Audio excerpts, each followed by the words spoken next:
Well, hello, everybody. Welcome again to the American Society of Enology and Viticulture Eastern Section, Hang Time, Grapevines to Wine Lunch Hour. It's pretty good, right? I'm getting better at that. Anyway, it is April 12th, and we are here and joined with some of our panelists today from Texas A&M University. And so what we're going to do is we're going to allow some introductions. I'll be the host, Nathan Easton from University of Georgia Extension and North Georgia parts, board member of ASEV Eastern Section. But we'll go through and we'll start with Mr. Justin with introductions, and then we'll get started on our discussion. All right. Thank you, Nathan. It's a pleasure to spend some hang time with this bunch of great people. I've been working on that all week. No. So I'm Justin Shiner. I am an associate professor and viticulture specialist at Texas A&M in College Station. Yes, it's my turn. I'm Andrea Botezatu. I'm associate professor and enology extension specialist at Texas A&M University in College Station, Texas. Howdy, my name is Michael Cook. I am extension viticulturist with Texas A&M as well, up in North and Northeast Texas.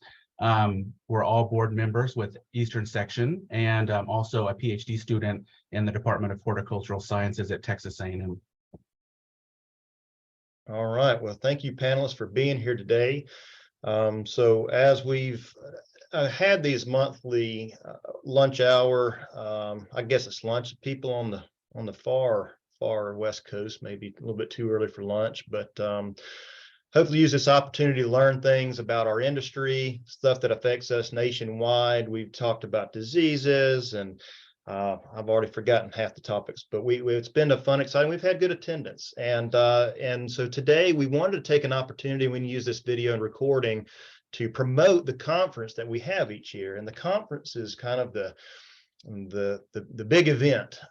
It is doing this online webinar is a kind of a step above and beyond what we've done before. But if you really want to come for the camaraderie of the organization, to getting to know people, enologists and viticulturists and industry alike, it's a great place to network. And it's one of the places, as just an extension agent, that I've got plugged in, made some national collaborations and gotten to know some of these great folks. And so it's an opportunity. So what I wanted to take a moment today was to allow the Texas group to discuss the conference this year. It's going to be in June 6th through the 10th in Austin.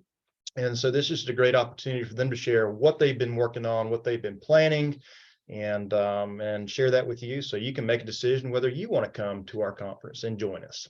So with that, I'm just going to give it to whomever wants to lead this conversation. I'll start while it's easy.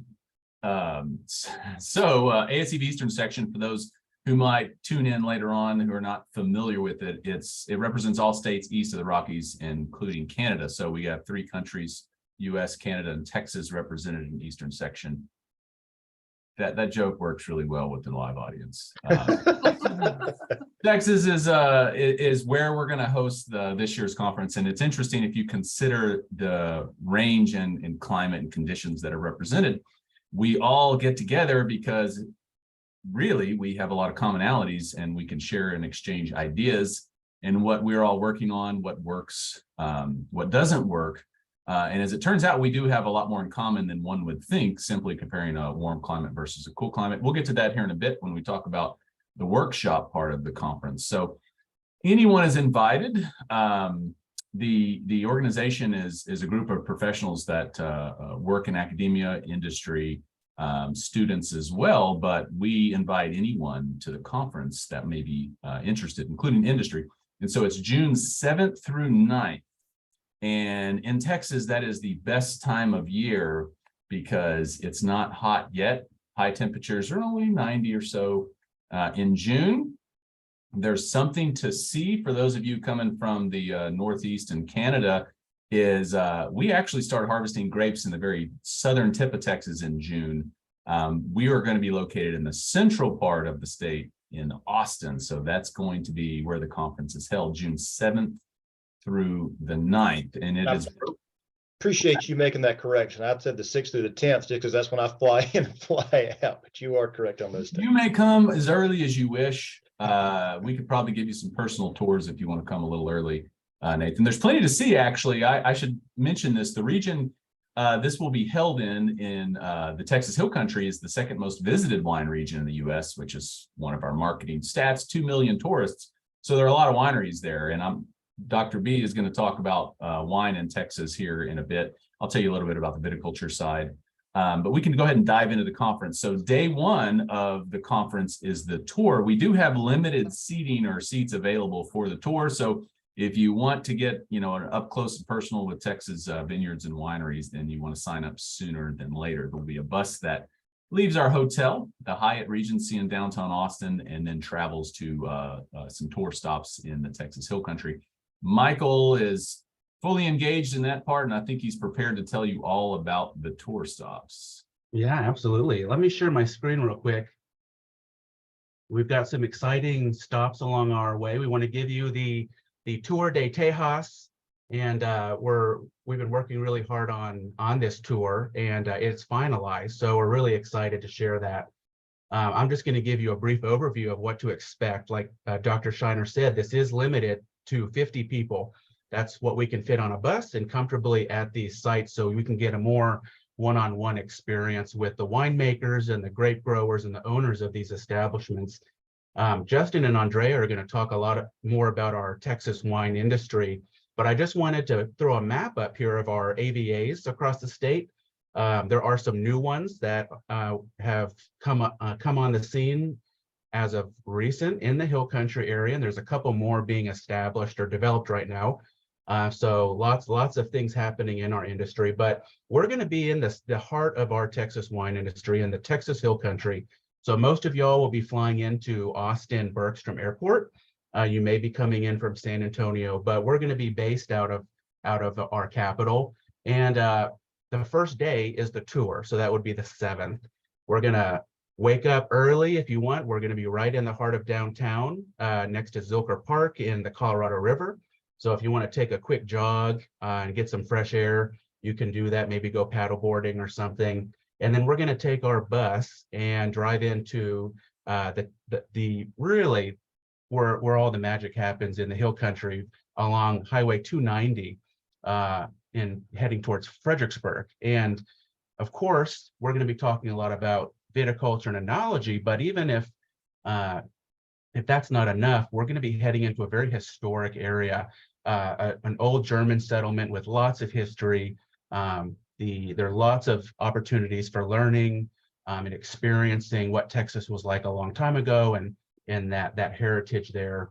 The Admiral Nimitz Museum's there, which is a historic World War II museum. So anyways, lots of things to see. But going back to viticulture and enology, we're going to be driving into Fredericksburg, and we're going to be hitting a couple stops. And so on our bus ride, being Texans, we're required to do 2 things. For anyone who's coming in from outside of the state, you're going to be issued a cowboy hat for those 90-degree afternoon. And then, of course, for the rattlesnakes, you're going to be issued a standard Colt 45. So we'll all be prepared. So that was a joke, but Justin, you can laugh at that one. I thought you were serious for a second, actually. No, we're going to be okay. But anyway, but our first stop, really excited. It's new. One of the things here is we've had conferences in Austin before and tours, but a lot of the stops are going to be totally new that we've never done. And the first one I want to share with you is our first stop. There it is the new Heath sparkling wine. So in the morning, we're going to have some Texas grown, Texas made sparkling wine with some finger foods in the beautiful Heath sparkling wine facility, which is adjacent to Grape Creek Vineyards, which is their motto is Tuscany in Texas. Beautiful facility, one of our landmark vineyards and wineries in the Texas Hill Country. So we'll get that experience. And then we're going to move to another vineyard and winery, which is really pioneering Texas wines across the state and even on the national and international level. William Chris Vineyards and Winery, Aggie owned. So as Aggies here at Texas A&M love that. but we're going to be getting a tour from Chris Brundrett and their facility. And they have many different tiered labels. They're in grocery stores. They have premium labels. They kind of do everything. And so it'll be a great experience to see how they make that work in Texas. High quality wines. Everything's 100% Texas grown and made. And they have a beautiful new tasting facility. We're also going to have lunch there. I think we're going to have an open pit pig roast. If you haven't been to Texas, we do a lot of meats, but if you don't like meat, we'll have other options for those who prefer not to eat that. But we'll have lots of food, lots of wine, lots of networking and socializing, and then some education as well. We're really excited to share William Chris with y'all. And then our last stop is going to be that their website doesn't have a lot of pictures, so I'm just going to show you this. A newer winery owned by a family, the Jones family, just a few doors down from William Chris and Heath Sparkling Wine, and that's Slate Theory. Slate Theory has a very unique marketing spin. The Jones family right now, the owners are all millennials, and so getting that aspect of, how the younger generation is marketing wines and what their strategies are. They have also very unique blends for Texas. Again, 100% Texas fruit, 100% Texas wine. We'll be checking out these wines in their wine cellar, the wine cave, and so that's where our experience will be. We'll be working with or learning from the winemakers and grape growers there. So we're excited. As we head home for the day, we are going to be recommending sites and things to do. And this is in the way. Let me see if I can minimize this because I want to show you one other thing. If you've never been to Texas, this alone right here is going to be worth it. The barbecue. And so we're going to have lots of opportunity for barbecue. Dr. Shiner's happy there's not one vegetable there, but lots of great food, hopefully lots of fun, lots of networking and socializing along our educational journey. So that's what we've got in store for you. It's going to be a fun, full-packed day. If you have any questions, let us know. So Anna Catherine had a good point about fire ants. We will teach you how to walk through a vineyard and not be stung by fire ants or get bit by a snake. That's right. You just have to watch your feet occasionally. Absolutely. That's one of my first memories when I came to Texas to interview the fire ants. That's something you do not forget. He's happy to report no snakes encounters yet, but fire ants for sure. Part of our terroir. Okay, so that's day one is the tour. Okay, so limited seating, so sign up. Day two, which would be June the 8th, is the conference itself. And if you have not attended, students, scientists submit abstracts that they would like to present, either in a form of an oral presentation or in the form of a poster presentation. And so many of the presentations are by students, and there is a student competition. And so if you attend, what you get to hear is all of the new ongoing research that's being conducted in viticulturology. And I looked through the abstracts earlier that have been submitted, and I thought I could figure out a way to summarize it really cleverly, but I cannot. The range of topics in viticulture are from, cultural practices, best management practices, to genomics. On the enology side, from yeast to phenolics to chemistry to sensory, new cultivars, and everything in between. So it's quite a wide range of topics. And at the end of the conference day, there is a reception, Wines of the East, where you will get to taste wines from many different states in the Eastern section and many different types of Texas wines. And that will include white, red, sparkling, fortified, everything in between. And probably most importantly that evening is the Eno Olympics, which, as the name implies, it is the Olympics of wine. I don't know how many. This is the 47th conference. I'm not sure how many Eno Olympics have been held. Maybe Anna Catherine could comment on that. Maybe 12. And they just keep getting better and better. We'll put a Texas flair on the Eno Olympics. I'm not 100% sure. I don't think we can do the Colt 45s like Michael said, but we can. I'm hoping we've talked about getting a mechanical bull, but I think the liability You know, Justin, I'm just afraid about your back, you know, going out if we put you on that thing. Oh, horseshoe toss. That's a good one. Yeah, that's a good one. I do have a mechanical injury that I do not wish to discuss at this time. That's, you have to come to the conference, and after the reception, we can talk about that from my youth. So we also have a graduate student competition. And so the students compete, and we recognize the best presentations, and that comes with a monetary award. And because we're in Texas, we decided that we are also going to have, I don't know if I should disclose or not, or whether it should be a surprise, but there'll be a Texas-centric award that comes with it. Giddy up. That's right. Okay, and then finally Friday, we have a workshop. We call it an industry workshop.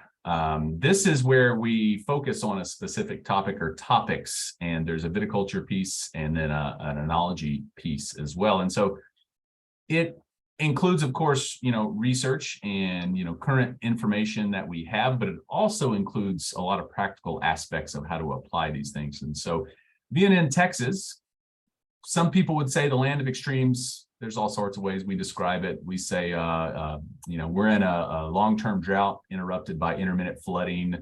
There's all sorts of ways to discuss our weather. If you don't like it, stay a while. Basically in Texas, because of the size of the state and the location, we have areas of the state that average 60 inches of annual rainfall down to less than 14 out on the western part of the state. So we literally do see droughts and floods every year. And so the emphasis for this workshop is going to be extremes related to water. That's both drought and that is both excessive moisture, and how to deal with it from the viticulture perspective and the enology perspective. And so on the viticulture side, we are finalizing our agenda. Marcus Keller is coming from Washington State to talk about the work he's been doing with water. We have other speakers as well lined out. And so this will be a full day on a discussion, and there will be wine tasting, I should point out, related to this topic. Do you have anything to add, either of you, Michael or Andrea? Not yet. No, not really. You've done a great job. So Andrea, what can we expect with the wines? Sure. So yeah, Texas wine industry is very dynamic, has been growing really rapidly over the last decade or so. We have about 470 producing wineries, about 800 permits, winery permits. The difference there being then that one winery can hold more than one permit if they have several locations in Texas. So about 470 producing wineries spread all over the place, the state. The highest concentration of wineries is in the Texas Hill Country, and then followed closely by North Texas. The highest concentration of vineyards is in the High Plains, so western side of the state.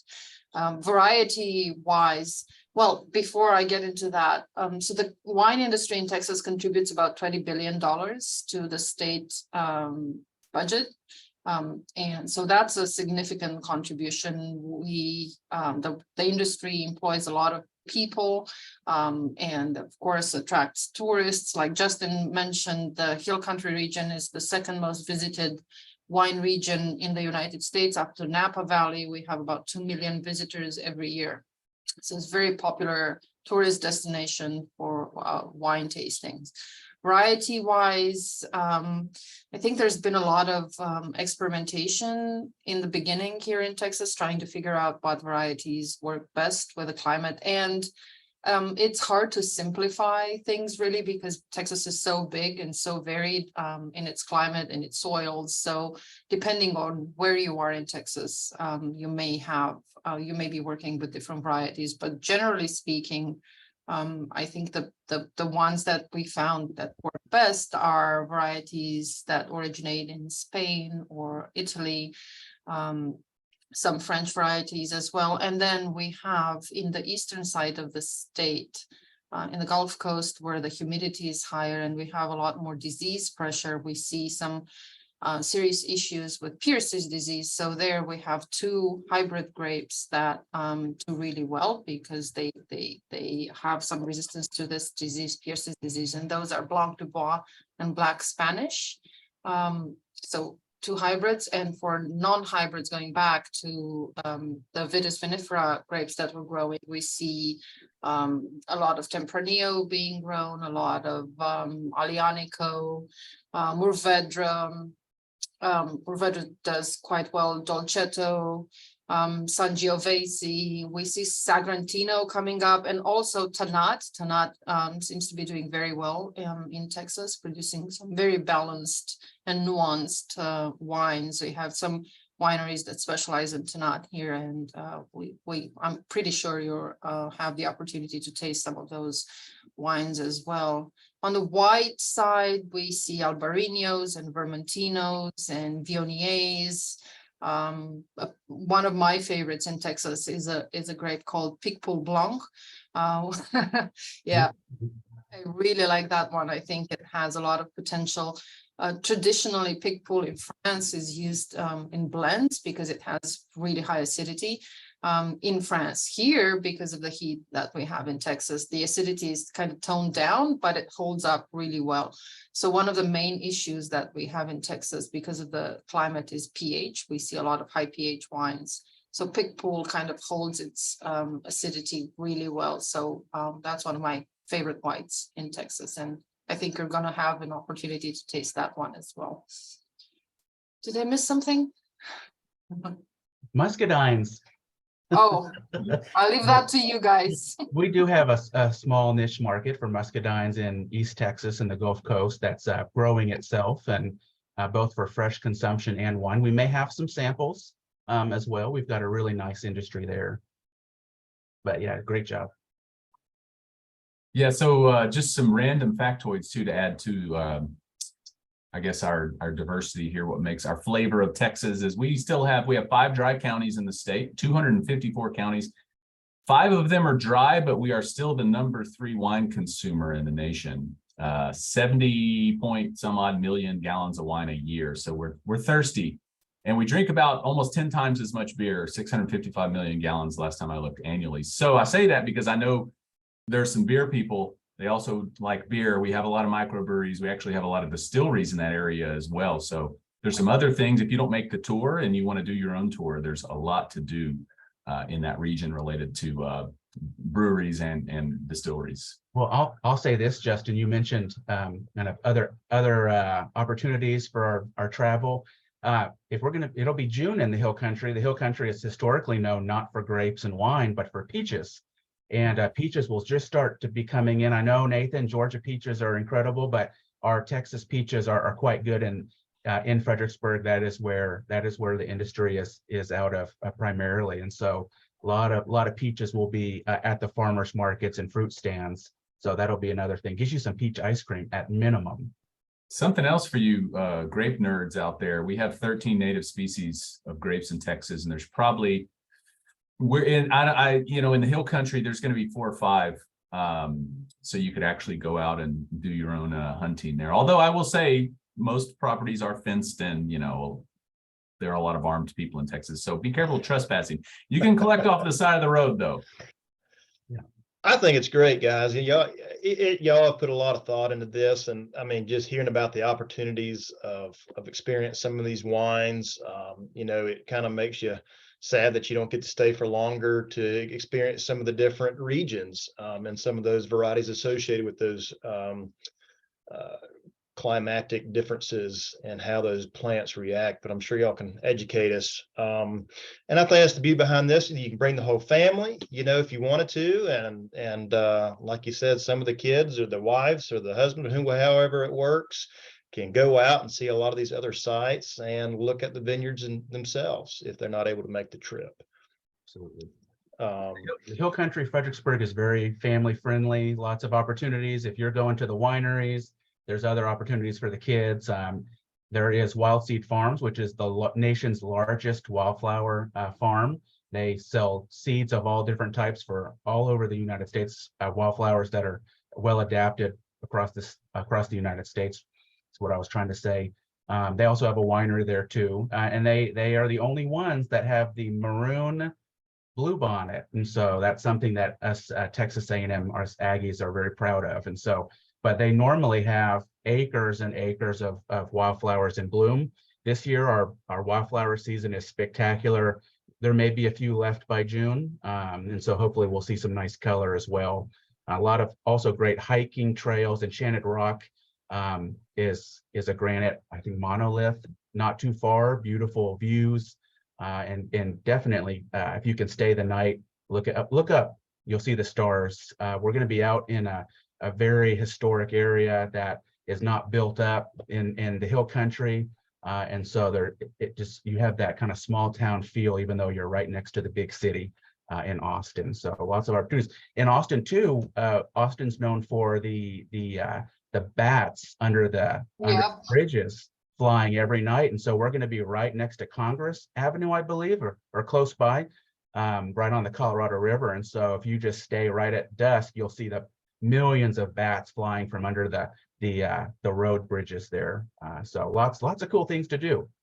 Also, San Antonio, don't forget, is about an hour and 20 minutes away from Austin, and they have the Alamo, if you're into history, that you could visit with the kids. They have the caverns, really interesting places to see around there. And they also have some world famous outlets if you're into shopping. So something for everyone. Well, I'm really excited about some of the main programs, especially dealing with rain and drought. You know, that's an occurrence that happens across the nation. I know here in North Georgia, the past 4 years, we've just been inundated with the rain, 80 to 100 inches of rain.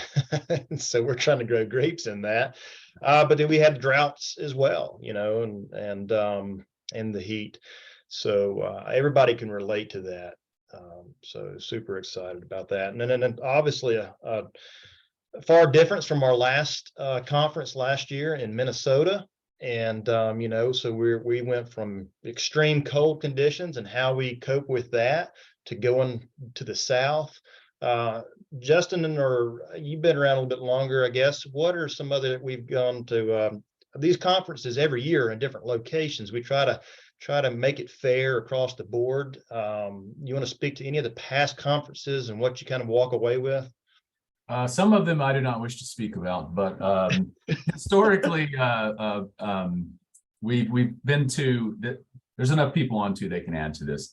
I can recall as a student, this was awesome going to St. Catherine's. I recall Painesville, Ohio. I recall Traverse City, Michigan, Geneva, New York.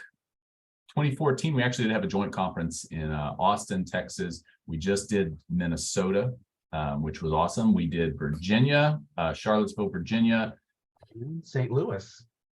Yes, Missouri. I'm missing some. We've been all over, and every trip is awesome because you get to actually see other regions, and you get to meet, if you're new, especially as a student, you get to meet people working in the field and get to see what they're doing, and you know, you get to know them and you see the same people. You know, it's a small world, it really is, and we frequently, you know, continue to work together and collaborate and exchange ideas.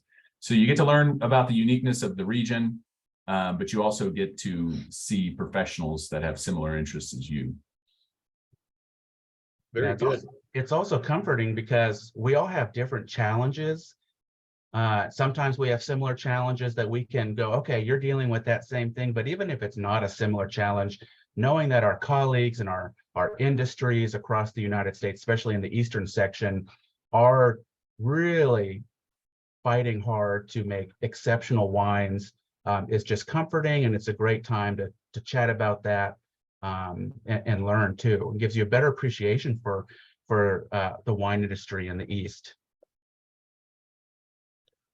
Well, it's exciting, and I'm excited. Andrea, do you want to add something?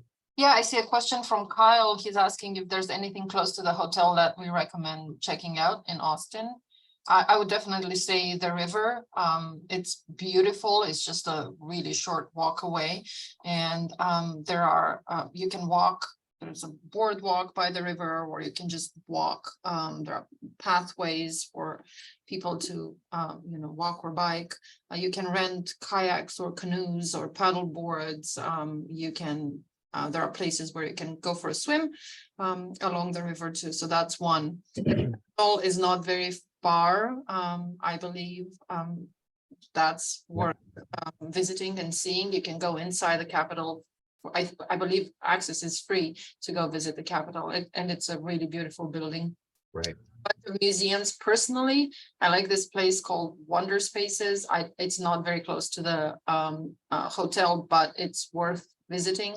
It's beautiful art installations.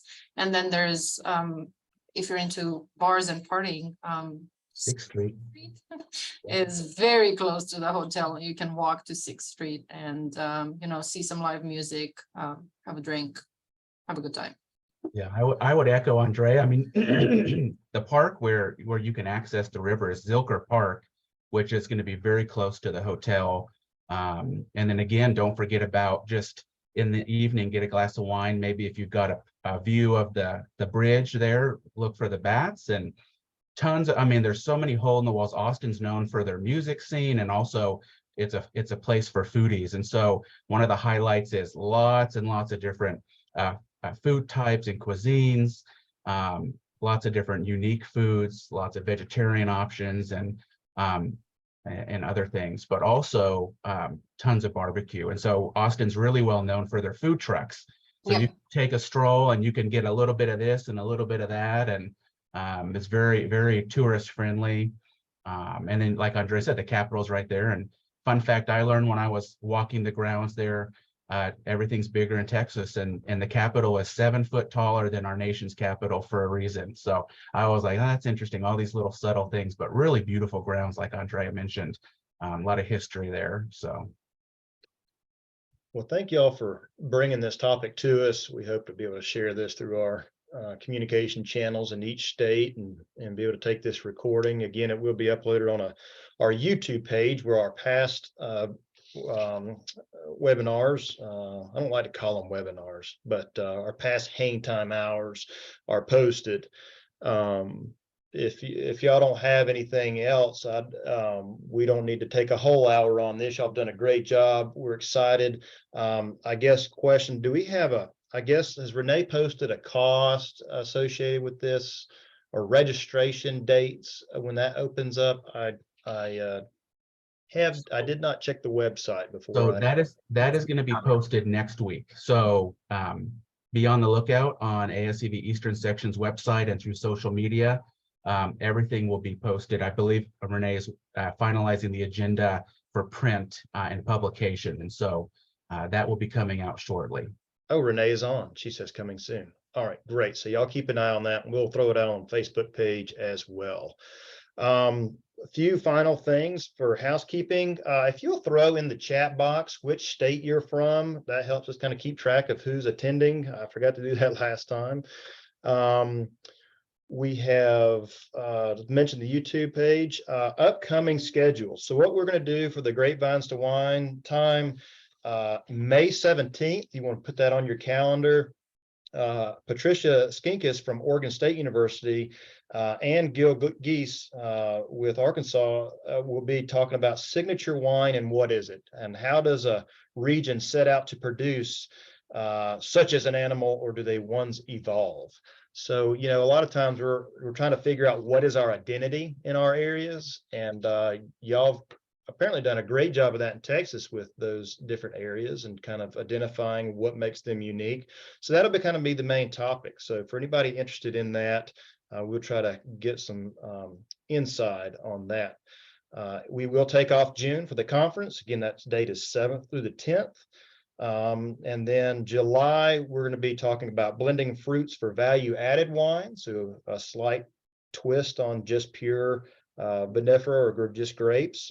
Can we blend some different fruits to complement some flavors? And then the list goes on from August all the way to December. And we got some great topics. I try to post that flyer regularly. We'll stick to the same Zoom link to use. And folks, that's all I got. Any last words? Come on, Justin. I was waiting for that punchline. It was good hanging with you. Oh, there you go. All right. Andrea, Michael, thank you so much for joining us. Yes. Yeah, we hope to see y'all there. We're ready for everyone. And thank you, Nathan, for all you do and getting this organized and being our moderator. Absolutely. Well, we're going to stop the recording, and y'all feel free to share this to your peers in each of your states. Sounds good. Thank you. Thank you. Bye.